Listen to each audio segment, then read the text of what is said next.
Good evening, garden lovers. Tonight I wanted to talk to you about oregano. Oregano is a favorite herb of mine, and I didn't include it on my previous herb tour of my garden because it's in a different spot, and there's something special that I want to talk to you about regarding the oregano. This plant seems pretty happy. It's not been here too long, but it seems bright and perky.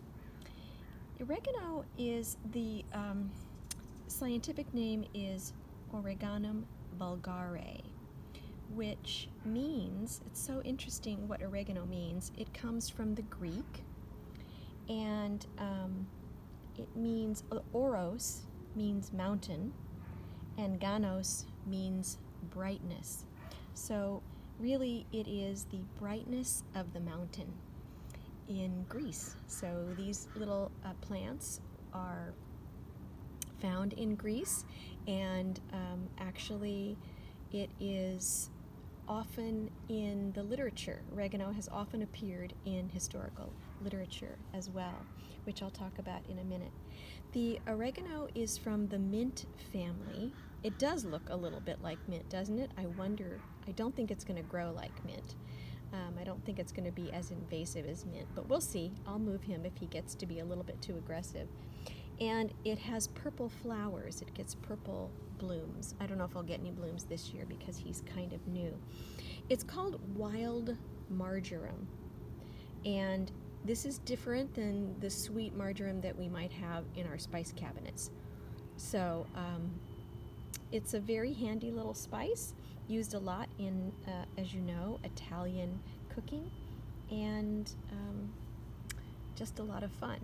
But here's the fun thing.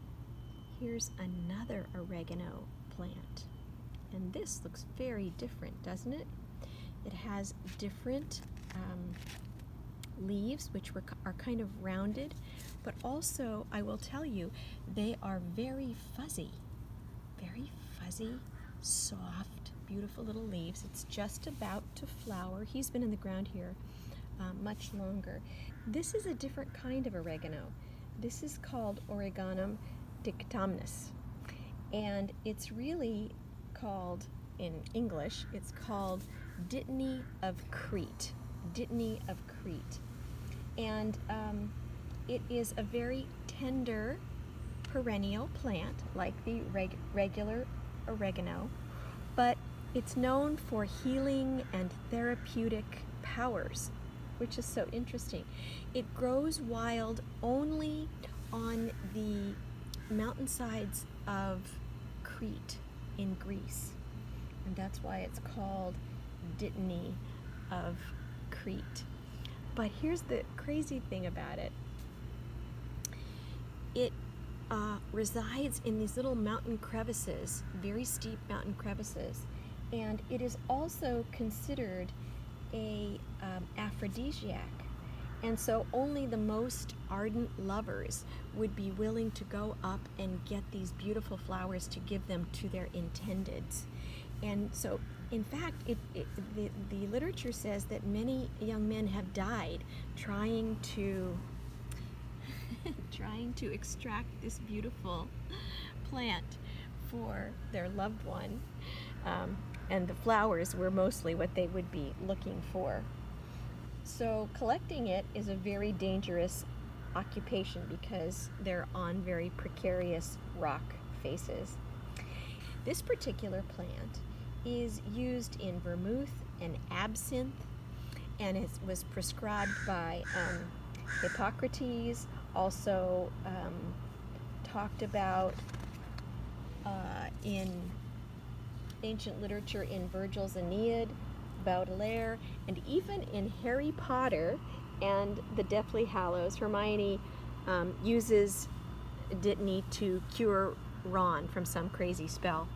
So I thought you would like to know all that about this funny little plant. It's just, I can't tell you, it's so soft. It's like a baby's blanket, and it seems to be growing lovely over this way.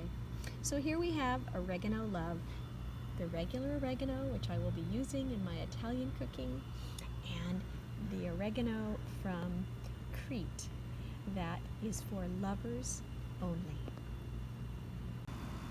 So this is a tale of two oreganos. On the left, we have the regular oregano that I will be using in all of my Italian cooking.